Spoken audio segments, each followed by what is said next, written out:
At 5, the execution of a man convicted in a 1990 murder in Amarillo is set for tomorrow.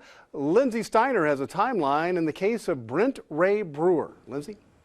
Brent Ray Brewer is scheduled to be executed for the April 1990 murder and robbery of 66-year-old Robert Doyle Lamanick of Amarillo. Lamanick was the owner of Amarillo Floor Company on Western Street. He was approached outside of his business by Brewer and Christy Lynn Nystrom and asked to give them a ride to the Salvation Army.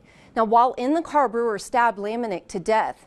They took his wallet and fled to an apartment of a friend where they changed out of their bloody clothing. Brewer suffered a deep cut to his palm during the assault and went to the hospital for treatment.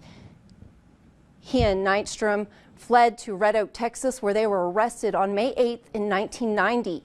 Brewer was sentenced to death.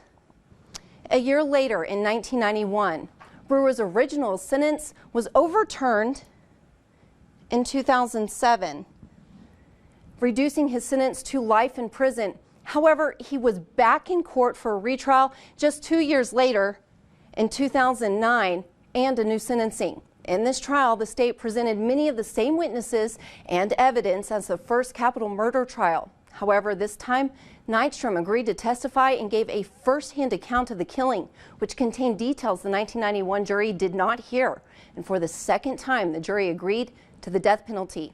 Then, in 2013, Brewer was back in court searching to have his sentence reduced. He claimed ineffective assistance of counsel. The court denied this claims.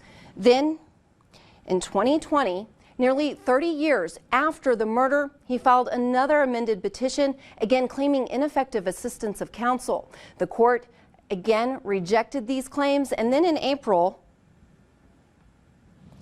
the court denied another appeal from Brewer, and his execution is now set for November 9th, which is tomorrow.